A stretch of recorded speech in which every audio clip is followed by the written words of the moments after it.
I posted a photo with my husband, celebrating 20 years of marriage. But my ex-lover from 5 years ago commented, "The 3 months we spent together meant nothing to you? Now my marriage is ruined." Silence has a weight. Now I know. It is heavy, dense, like a wet blanket slowly suffocating you. It had been exactly 7 minutes since it landed in our living room when David's phone vibrated with the notification and he, with the curiosity of a cat, leaned over to see my post. The photo was perfect. 20 years of forced smiles and genuine moments distilled into a single image. The two of us at the anniversary dinner, toasting with champagne, with that lighting that erases wrinkles and doubts. The text I wrote was a masterpiece of sentimentalism. 20 years with my rock, my everything, for infinitely more. And then, below the congratulations from my aunt and my coworkers, Isaac's comment appeared. 9 words, 9 damn words that landed like an atomic bomb in the silence of our celebration night. I felt the blood drain from my face. My hand, which held my own half-drunk glass of wine, began to tremble. I did not look at David, I could not. I could only stare at my phone screen, rereading the comment over and over, as if the simple act of reading it could change its meaning. And the 3 months we spent together meant nothing to you. The question did not even sound real. It was malicious, designed with the precision of a surgeon to cut the main artery of my life and let me bleed out on the floor of my own living room. My first thought was not of guilt or remorse. It was a wave of pure, icy fury. How dared he? After 5 years of absolute silence, what kind of monster sees an anniversary photo and decides it is the perfect moment to launch a torpedo? My phone would not stop buzzing. Each vibration was a small electric shock. I knew it was the notifications of people seeing the comment, the likes appearing on it like little crosses on a grave. The grave of my marriage. David still said nothing. I could feel his eyes fixed on me, dissecting me. His silence was worse than any scream. It was a silence that accused, that judged, that stripped me bare layer by layer until it exposed the lie I had so carefully guarded for 5 long years. In my head, a whirlwind of excuses and justifications was already forming, a defensive barricade against the coming storm. It was not my fault. He had no right. This was an attack. I was the victim here. I looked around at the living room we had decorated together. The photo frames on the mantelpiece, filled with our vacations, the children's graduations, a whole life built on a foundation that now felt like quicksand. Everything seemed like a farce, a stage set for a play that had just been abruptly canceled. David was still looking at me. I saw his jaw clench, a small muscle twitching in his cheek. The man I knew, the predictable and calm man, was disappearing before me, replaced by a stranger with an open wound in his gaze. And I knew who held the knife, but the rage was stronger than the fear. Rage against Isaac for his selfish cruelty. What was he looking for? Recognition, revenge. He did not understand that what we had was a closed chapter, a buried secret that should remain so. He had moved on with his life, I with mine. That is how the world worked. What we did, what we were, belonged to a past that had no reason to collide with my present. He had no right to claim a piece of my history in this way, publicly, staining the only achievement I was truly proud of, having kept my family together. Finally, I looked away from the phone and looked at him. I expected an explosion, a confrontation, something I could respond to with my own justified fury. But he just slowly shook his head once, twice, a gesture of disbelief and of a pain so deep it scared me. Then he got up from the sofa, left his phone on the coffee table with a terrifying gentleness, and walked to the bedroom without saying a single word. The sound of the door closing was the loudest door slam I have ever heard in my life. And I was left there alone in the living room with Isaac's poison glowing on my phone screen and the unbearable weight of that silence. My mind, desperate to find an anchor in the middle of the hurricane, did not have to try hard. It traveled immediately, 5 years back, to the time before Isaac, to the drought. That is how I remember it. It was not a time of fights or hatred, it was much worse. It was a time of nothing, of an immense and silent void that had settled in the center of our marriage. David was not a bad man, I would never say that. He was absent, a functional ghost who paid the bills, mowed the lawn, and sat next to me on the sofa, while his mind was miles away, lost in spreadsheets and work emails. I remember the dinners. I would cook, I would make an effort, I would set the table as if expecting an honored guest, and he would arrive, sit down, eat while checking his phone and answer in monosyllables. How was your day? Good. Anything interesting? No? Every dinner was a monologue in which I tried to fill the silence with anecdotes about the children, about my work, about anything, and my words would simply fall onto the plate and die there without receiving a response. It was not malice, I know. It was exhaustion, stress, whatever, but to me it felt like a slow and systematic erasure of my own existence. I was becoming invisible in my own home. Intimacy had become a mechanical, predictable routine devoid of all emotion. It happened on Saturday nights, if he was not too tired. It was one more act on the to-do list, like taking out the trash. There were no passionate kisses, no slow caresses, no gazes that made you feel desired. I remember lying in the dark afterward, listening to his steady breathing as he fell asleep in seconds, and feeling a cold that had nothing to do with the temperature of the room. It was the cold of the most absolute loneliness, that of lying next to someone you love and feeling 1,000 leagues away. I tried to talk to him. Of course, I tried dozens of times. My attempts were gentle at first, suggestions of, we should take a vacation or why don't we go out to dinner alone. But his excuses were always the same, always reasonable, always related to work or money or fatigue. Now is not a good time, he would say. And now turned into months and then years.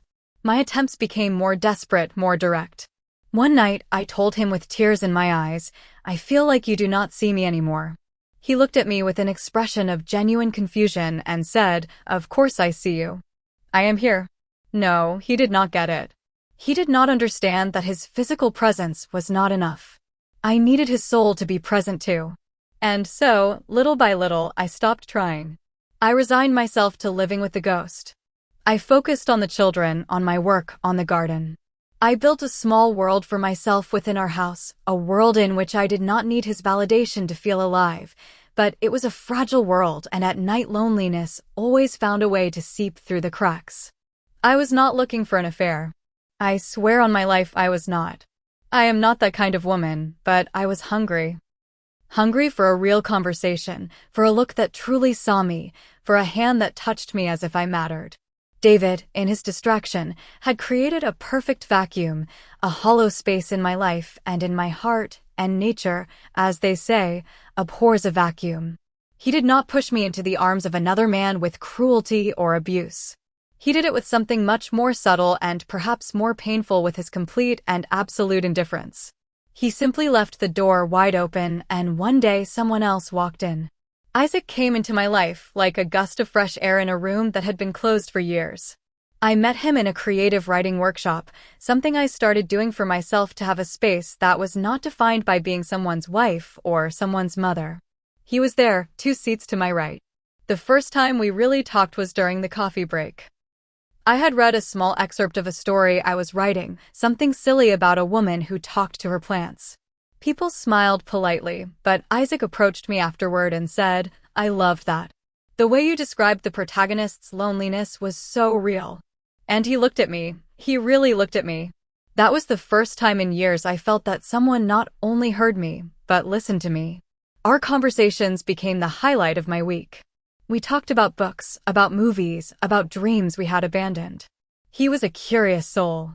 He asked me questions about my thoughts, my opinions, things David had not asked in a decade. With him, I was not just the manager of family logistics. I was a woman with a mind, with ideas, with a sense of humor I had forgotten I had. I felt witty, interesting, alive. The transition from friendship to something more was not a conscious decision. It was like sliding down a gentle and pleasant slope. We started having coffees after the workshop. Those coffees turned into lunches. I remember one day in particular we were in a small Italian restaurant and I was telling him a funny story about one of my children. I was laughing out loud, and when I finished I realized he was not laughing. He was just looking at me with a soft smile and an intensity in his eyes that stopped my heart. You have a beautiful laugh, he said in a low voice. And in that moment I knew I was lost. David had not said something like that to me in 15 years. The first kiss happened in his car after one of those lunches. It was raining and the sound of the drops on the roof created a small bubble of intimacy. It was a clumsy, almost shy kiss, but it was loaded with everything I had been missing. It was recognition, it was desire, it was a connection that went beyond the physical. I did not feel guilty. I felt found, as if a part of me that had been dormant for years had suddenly woken up with a jolt. I know it sounds like a cliché, a cheap excuse, but at that moment it felt like the purest truth in the universe. Our 3 months together were an oasis in the middle of my emotional desert. We met in secret, in friends' apartments, in cheap hotels on the outskirts of the city. Each encounter was a theft, a precious moment torn from the monotony of my real life. With him, I allowed myself to be a version of myself I thought was dead and buried. I was passionate, spontaneous, vulnerable. Isaac filled the void that David had left. It was not just sex, it was the way he held me afterward, the way he traced circles on my back while we talked for hours. It was the feeling of being the only person in the world for someone, even if it was only for a few hours a week. I never considered leaving David. In my mind, these two worlds were completely separate. My life with David was my reality, my family, my roots. It was duty, responsibility, history. My life with Isaac was my secret, my escape, my air. And for a while I stupidly believed I could have both. I believed that what I did with Isaac took nothing away from David, because David did not even notice what was missing. I convinced myself that it was not a betrayal, but an act of survival. The decision to end it was mine and mine alone. It was the hardest thing, and in my twisted logic of that time, the noblest thing I had ever done. It happened one afternoon after returning from an encounter with Isaac. I walked into the house and found David asleep on the sofa with the laptop still on his lap and his glasses crooked on his face. He looked exhausted, vulnerable, and my young son, who was then about 10 years old, had come and put a blanket over him. In that very domestic, very simple image, I saw my whole life. I saw the structure, the foundations, everything I was putting at risk for a few hours of stolen passion. In that instant, the mirage shattered. Isaac was a dream, a wonderful fantasy, but David and my children were my reality. An imperfect and often lonely reality. Yes, but it was mine, the one I had helped build. And I knew, with a certainty that chilled me to the bone, that I had to choose. I could not continue living in two worlds. One of them would end up destroying the other. And I was not going to let my family be the collateral damage of my need to feel alive. The conversation with Isaac was brutal. We met at our usual cafe, and I think he knew something was wrong as soon as he saw my face. I told him we could not continue, that I loved my husband, a half-lie, because at that moment I loved the idea of my family more than the man himself, and that I had to try to fix my marriage. I cried. He took my hand across the table and told me he understood, although his eyes said something else. They said I was making a mistake, that what we had was real. But I held firm. I presented myself as the tragic heroine of the story. I was sacrificing my own happiness, the unique and special connection I had found, for the greater good. I said goodbye to the only person who had made me feel whole in years to return to my life of silence and duty. In my head, this act of renunciation redeemed me from everything before. The infidelity was erased by the final sacrifice. I had chosen the right path, the most painful one, and that made me a good person, right? I went home that night and decided to use the energy, the vitality that Isaac had given back to me to try to resurrect my marriage. I was the one who planned a family vacation. I was the one who insisted on having date nights. I was the one who initiated conversations, who tried to tear down the wall David had built around himself, and for a while it seemed to work. He responded to my effort, or maybe he simply noticed the change in me. I was happier, lighter, and he was drawn to that new energy, without knowing, of course, where it came from. For 5 years I kept that secret like a dark treasure. I convinced myself that I had done the right thing. I had taken the passion from my affair and reinvested it in my family. I had saved my marriage. The episode with Isaac became my bittersweet memory, a testament to my strength and my capacity for sacrifice. I never considered that it was a time bomb waiting to explode. In my narrative, I was the one who had defused the bomb, the one who had saved everyone from the explosion. It did not occur to me to think that I had simply hidden the bomb under the living room sofa and now, back in the present, in the silent living room and at the closed bedroom door. The echo of my own past slaps me in the face.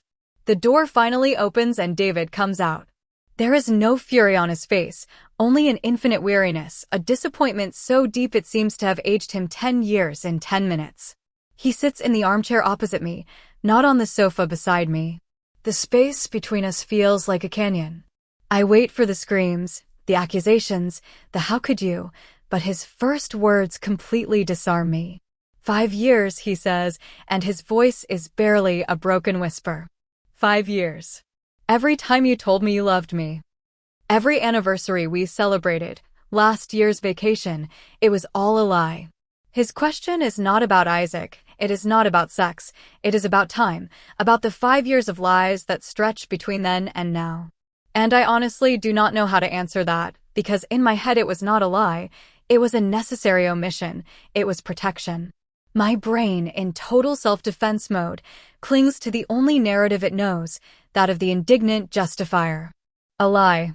You want to talk about lies, David? Where were you 5 years ago? You were not here, you were physically present, but your mind, your heart, were somewhere else. I was alone, completely and utterly alone in this marriage. The words pour out of my mouth like a torrent, laden with years of accumulated resentment. It is as if the dam has finally broken. He looks at me, and for the first time I see a flash of anger in his eyes. That did not give you the right, he says, his voice a little firmer. Nothing gave you the right to do that, and then look me in the face every day for 5 years and pretend everything was fine. The affair is one thing, I can almost understand it, but the lie, the sustained lie day after day, that is what I do not. He trails off, swallowing hard as if the words are burning him. But I cannot hear his pain, I only hear his judgment, and I refuse to be the only villain in this story. You push me to it, of course. You push me to it with your silence, with your work, with your stress. But you pushed me into loneliness. A person cannot live in a vacuum. David, I needed someone to see me, to listen to me. And you were not that person. Isaac was, and I do not regret it. You hear me? The only thing I regret is that this vengeful psychopath, decided to vomit his poison into our lives. My defense is complete. I have built my fortress of justifications and have entrenched myself inside. The blame lies with Isaac for his malicious and calculated attack. And the blame lies with David for having emotionally abandoned me and now for being too weak to get over a simple comment on a social network. How can a 20-year marriage be so fragile as to break over 9 words from a stranger? It makes no sense. He stands up again. I cannot even look at you right now. He whispers. And with that he picks up the car keys from the coffee table and heads to the front door. I do not ask him where he is going, I do not beg him to stay. I remain sitting on the sofa trembling, not with guilt, but with a righteous rage. My marriage is not being ruined by a mistake I made and amended 5 years ago. It is being ruined because my husband has decided that a lie from the past is more important than 20 years of history together. And that more than anything else is the real betrayal. Popular Reddit comments on the main story.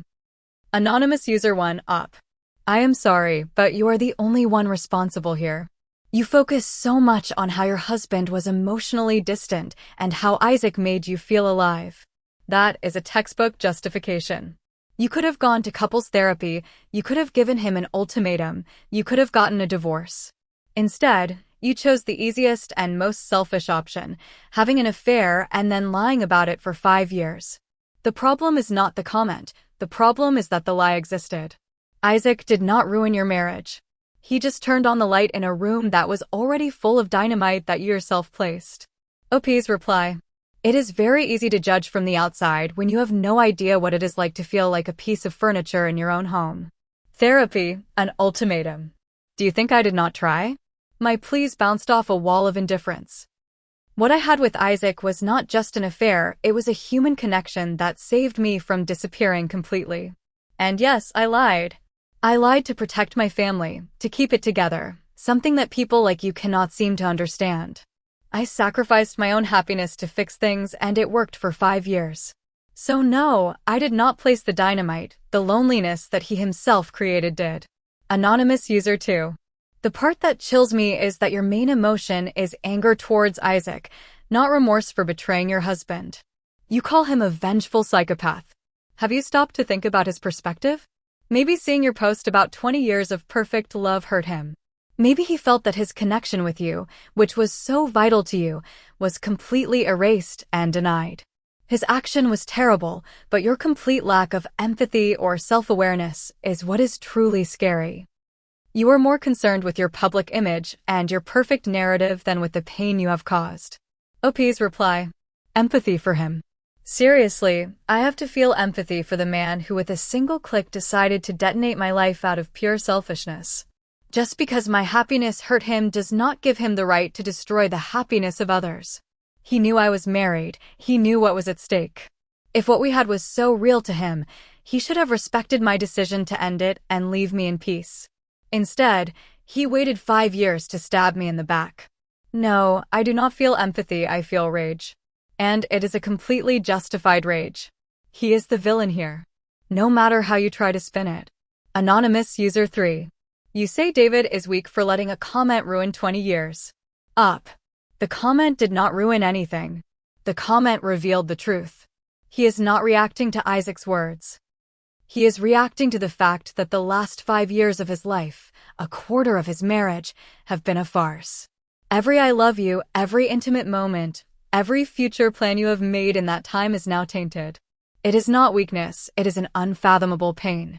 And your inability to see that, your insistence that he should just get over it, shows that you truly do not understand the depth of your betrayal. OP's reply: farce is a very strong word.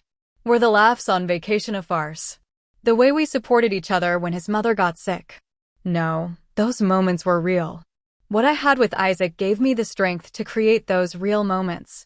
David is clinging to a past mistake instead of valuing all the good we built afterward. If he chooses to throw 20 years in the trash over a bump in the road that he did not even know existed, then yes, I am sorry, but that is weakness. Real love fights and forgives. It does not fall apart at the first sign of imperfection. Update 1. A week has passed, a week that feels like a century of agony. David has not come home. He is staying with his brother, and the only channel of communication I have is my sister-in-law, who speaks to me with a coldness that could freeze hell. I have temporarily moved into my sister's guest room. I thought I would find refuge, a shoulder to cry on, but instead I have found a courtroom. My sister Sarah does not attack me directly, she is more subtle. She asks me questions. Insidious questions like, and you never thought about how David would feel if he found out? Or do you really think what you did was just out of loneliness? Each question is a little dagger, and it forces me to rebuild my defenses over and over again. She is supposed to be my ally, but she feels like another traitor. The digital world is a scorched earth. I deleted the post, of course, but it was too late. Isaac's comment became the gossip of the year in my social circle. The phone is a minefield. Some messages are supportive of the stay strong type, but they feel empty, hollow. Others are more eloquent in their silence. Friends who used to send me memes every day are now silent. I can feel their judgment through the screen, the way they must be talking about me in their group chats. I have become that woman, the one who cheated on her husband and was exposed in the most humiliating way possible. It is such a great injustice that sometimes I find it hard to breathe. My mind has become obsessive with Isaac. It is an endless loop. I spend hours online searching his profiles, trying to find some clue that confirms my theory. That he is a narcissist, a sociopath, someone who planned this. I need him to be a monster, because if he is not, then the narrative gets too complicated. I have analyzed his photos, his new girlfriend, the kind of life he projects. He seems happy, normal, and that infuriates me even more. How can he move on smiling in Instagram photos while my world has shattered to pieces? It is the definitive proof of his cruelty. To use me, to enjoy our connection, and then, years later, use it as a weapon to destroy me for sport. I have tried to contact David. I have sent him very long messages, paragraphs and paragraphs where I explain everything. I have reminded him of the drought, his absence, my loneliness. I have told him that the thing with Isaac was a mistake, a symptom of a disease in our marriage, not the disease itself. I have pleaded with him to remember the last 5 years, how good they were, how I strove to rebuild us. I have told him that I love him and that we can get through this together, that this is just a test. And he does not answer a single word, only the scene receipt. That double blue check is the cruelest form of torture that exists. I do not interpret his silence as pain, I interpret it as a punishment. He is deliberately punishing me, leaving me in this limbo of uncertainty. It is a tactic, a way to have control, to make me suffer. Does he not see that his silence is 1,000 times worse than the one from 5 years ago? That one was passive, the result of distraction. This one is active, intentional. It is a wall of ice he has raised to hurt me, and it shows me that once again he is not capable of fighting for us. He prefers to run away, to hide behind his brother and his silence, than to face the complexity of real life and real love. Every day that passes, my resentment grows. Towards Isaac for his attack, towards David for his cowardice, towards my sister for her judgment, towards my friends for their silence. I am surrounded by people who in one way or another are failing me in my moment of greatest need. I feel like the protagonist of a Greek tragedy, a woman beset on all fronts, disproportionately punished for a mistake born of desperation. And no one seems to realize that the only real victim here, the one who is losing everything, is me. Popular Reddit comments on Update 1.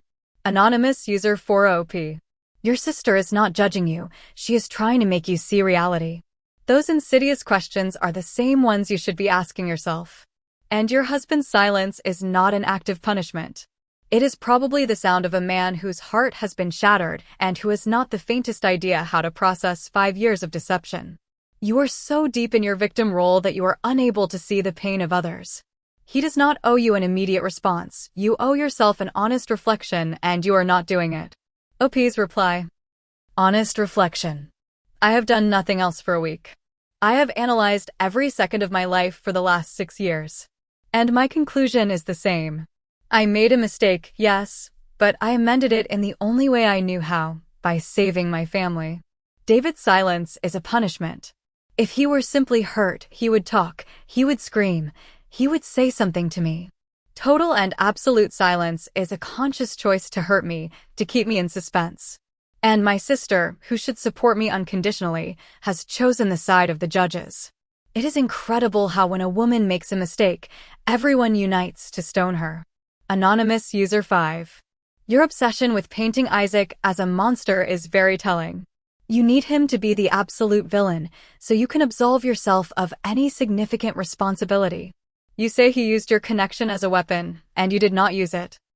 You used that affair to feel better about yourself and then discarded it when it suited you, hoping he would simply disappear from the face of the earth forever. It is possible for two things to be true at once, that his comment was a terrible low blow, and that your view of the affair is incredibly self-centered. OP's reply. Of course my view is from my perspective, it is my life. What I had with Isaac was real, but it had a context. My marriage was falling apart. What I did by ending it was the adult decision. I expected him to be an adult too and understand. Instead, he acted like a scorned child 5 years later. There are not two truths here. There is a victim, me, who is now losing my family, and an aggressor, him, who cast the first stone. It is that simple. Anonymous user 6. Every paragraph of your update is about how the actions of others affect you. How David's silence makes you feel. How your sister's judgment makes you feel. How Isaac's action makes you feel. Have you spent a single second genuinely imagining the hell your husband must be going through? The shock, the humiliation, the feeling that his entire reality has collapsed. Your narrative is a black hole of egocentrism. Until you get out of it, you will not understand anything. OP's reply. And who thinks about the hell I am going through? I have lost my home. My husband does not speak to me, my sister judges me, and my friends have abandoned me. Of course I am talking about how I feel. I am the one in the center of this storm. Of course it hurts me that David is suffering. It hurts me a lot. But his pain does not invalidate mine, or the injustice of how all this is happening. If he were here talking to me, we could manage his pain together. But he has chosen to leave me alone with mine, and that is something I will not forgive him for easily. Final update. The final blow came through Sarah, my sister, not David. She told me while I was sitting in her kitchen stirring a cup of tea I was not going to drink. He has spoken to a lawyer, she said, without looking me in the eye, focused on cleaning a non-existent stain from the countertop. The words floated in the air for a second before crashing into me. Lawyer, divorce, it was real. It was not a phase, it was not a temporary punishment, it was the end. My whole world, 20 years of life, was reduced to that ugly, bureaucratic word. My first reaction was a wave of panic, immediately followed by a fury so intense it made me dizzy. This is how it all ended. Without a conversation, without a final fight, without the decency to tell me to my face. In my desperation, I did the unthinkable. I needed a target, a place to unload all this injustice. And that target was Isaac. I contacted him. It was not difficult. I found his phone number through a mutual acquaintance. I prepared for the call like a soldier for battle. I had my speech ready. A monologue filled with accusations, with pain, with how his childish selfishness had destroyed a family. I wanted to make him feel a fraction of the pain I felt. I wanted him to drown in guilt. When he answered, his voice was exactly as I remembered it, calm, soft. That threw me off. I started talking, stumbling over my own words, accusing him of being a monster, of having planned his revenge. I expected him to deny, to scream, to defend himself, but he did nothing of the sort. He simply listened to me in silence until I ran out of breath. And then he spoke, and what he said was not what I expected. It was nothing my narrative needed. It was not revenge, he said, and his voice sounded tired, infinitely sad. I saw your photo, your 20 years of perfect love, and it broke me, because what we had was real to me, very real. And seeing that post was like you had taken those 3 months of my life, crumpled them up like a piece of paper and thrown them in the trash as if they never existed. The comment was stupid, impulsive, and bitter. I wrote it and published it without thinking. It was a pathetic cry to say, hey, I was there too. What we lived also meant something. I am sorry. I am sorry for the pain it has caused you. I never wanted this to happen. His explanation was like a punch to the gut, because it was not the confession of a villain, it was the confession of a human being. A human being who, like me, had held on to a memory and had felt hurt to see it denied. It stripped me of my monster, it took away the easy villain and left me with a complicated and dirty truth, that this whole disaster had been caused not by calculated malice, but by a collision of human pains and selfishness. For a moment, just a moment, I felt the crushing weight of my own responsibility, a fleeting flash of clarity, but my defense mechanism is a fortress built over years, and it does not crumble so easily. That clarity was quickly swallowed by my need to be the victim. I could not accept his version, it was too complex, too gray. So my brain did what it does best, reinterpret. His confession was not genuine. Of course not. It was an even more twisted manipulation. He was playing the sensitive, wounded soul to evade his guilt, to make me feel bad. A textbook narcissist move. And so in this final post, here I am with my truth intact, more solid than ever. My marriage is over, yes, but not because of me. It ended because a narcissistic man could not stand to see me happy and decided to throw a grenade into my life. And because my husband, the man I gave 20 years to, turned out to be too weak to withstand the shockwave. He chose to believe the simplest version, that of the cheating wife, instead of fighting for the complicated and painful truth of our imperfect love. I am alone now in my sister's guest room, surrounded by the rubble of my life. I have lost my home, my husband, my friends, but I have not lost my conviction. I know who I am. I am a woman who loved too much, who felt too much, and who made a mistake in a moment of desperate loneliness. I am a woman who then fought tooth and nail to keep her family together. I am a woman who has been punished, betrayed, and abandoned. I am the victim, and I will cling to that truth until the end, because it is the only thing I have left. Popular Reddit comments on the final update. Anonymous User 7. Wow, just wow. Even when Isaac gave you a human and remorseful explanation, your brain twisted it to fit your narrative of he is a monster. Your inability to accept any nuance is astonishing. You have reached the end of the road, you have lost everything, and yet, the only person you cannot blame is yourself. It is a tragedy, but one that you yourself have written, starred in, and directed. OP's reply. I did not twist it, I analyzed it. People like him are experts in emotional manipulation.